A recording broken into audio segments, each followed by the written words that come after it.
বিধানসভা নির্বাচন ঘনিয়ে আসতে মালদা জেলায় বিজেপির অন্দরে ভাঙনের ছবি সামনে এলো। সংখ্যালঘু ভোটারদের কাছে পৌঁছতে ব্যর্থতার অভিযোগ তুলে একাধিক সংখ্যালঘু নেতা প্রকাশ্যে দল ছাড়ার ঘোষণা করেছেন।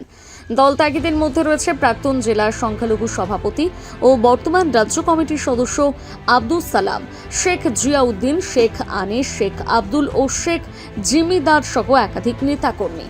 তাদের দাবি বিজেপির সাম্প্রদায়িক ও মুসলিম বিদ্বেষী নীতি অনুসরণ করছে।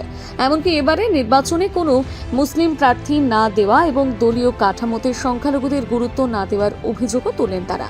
দল ত্যাগীদের আরও দাবি, মানিকচক এলাকায় বিজেপির সংখ্যালঘু নেতৃত্ব প্রায় শূন্য হয়ে পড়েছে। অনেকেই ফের তৃণমূল কংগ্রেসে যোগ দেওয়ার ইঙ্গিত দিয়েছেন।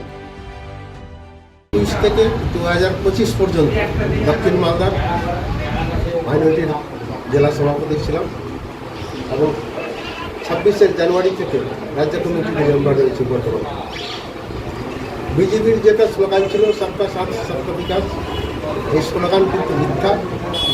বাস্তবে আমরা দেখতে পেলাম যে শুভেন্দু অধিকারীর যে বক্তব্য, যে কথাগুলো বলে আমাদের দলে নিয়েছিল 180 ডিগ্রি এখন উল্টো কথা। তিনি মাইনরিটি মুক্ত রাইটার্স করবেন। 294খানা বিজেপি দল প্রার্থী করেছে, তাতে একটিও মুসলিম নেই। কোনো প্রার্থী কোনো মুসলিমকে তার ইলেকশন এজেন্ট, প্রস্তাবক, সমর্থক কিছুই করেনি। তার উপরে যে এসআইটা হয়েছে, এসআইয়ের হিন্দু বুথগুলোতে নাম বাদ যায়নি, মুসলমান বুথগুলোতে 50% নাম বাদ গেছে।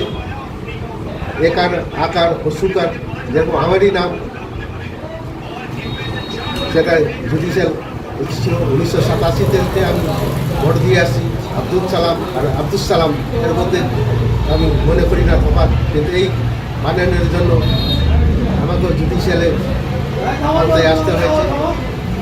এই জন্য এগুলো দেখে উন্নয়নের যে কথাগুলো বলেছিল সেই উন্নয়নের কোনো কথা করেনি, শুধু ভৌতা এবং হিন্দু মুসলমানের বিবাদ লাগিয়ে রাখছে। অন্যদিকে অভিযোগ খারিজ করেছেন বিজেপি নেতৃত্ব। ইমরান খান বলেন, ব্যক্তিগত স্বার্থ পূরণ না হওয়াতেই কেউ কেউ দল ছাড়ছেন। বিজেপি হচ্ছে স্বচ্ছ দল। আমাদের প্রধানমন্ত্রী নরেন্দ্র মোদীজি বলেছেন সবকা সাথ সবকা বিকাশ। এখানে কোনো জাতের ভেদাভেদ নেই। বিজেপি হচ্ছে সবকা সাথ সবকা বিকাশ। বিজেপি যদি জাতিভেদ বা জাতপাত থাকতো তাহলে বিজেপিতে মাইনরিটি মোর্চা বলে কোনো কমিটি থাকতো না।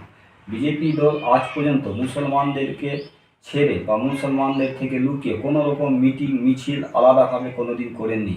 বিজেপি কোনো দিন হিন্দু ভাইদের জন্য ডিজেল বা পেট্রোল আলাদাভাবে কোনো দাম বা মুসলমান ভাইদের জন্য আলাদা করে কোনো দাম, এইটা কোনো দিন করেনি। সবকা সাথ সবকা বিকাশ, সবার সমান অধিকার, এটা গণতান্ত্রিক দেশ। মুসলমান ভাই যে দামে পাচ্ছে, হিন্দু ভাইও সে দামেই পাচ্ছে। আমাদের প্রধানমন্ত্রী বলেছেন সবকা সাথ সবকা বিকাশ। বিজেপি হচ্ছে স্বচ্ছ দল। ওরা কোনোদিন কাটমানি খেতে পারছে না, এখানে কোনো রকম দুর্নীতি করতে পারছে না। টিএমসিতে আবার ওরা যাচ্ছে। গোটা পশ্চিমবঙ্গে এবার পরিবর্তনের হাওয়া চলছে। বিজেপি ক্ষমতায় আসছে। এখানে যারা রাষ্ট্রবাদী মুসলমান আছেন তারা ঠিকই বিজেপি করছেন। মালদা থেকে পরিতোষ সরকারের প্রতিবেদন, নিউজ টুডে।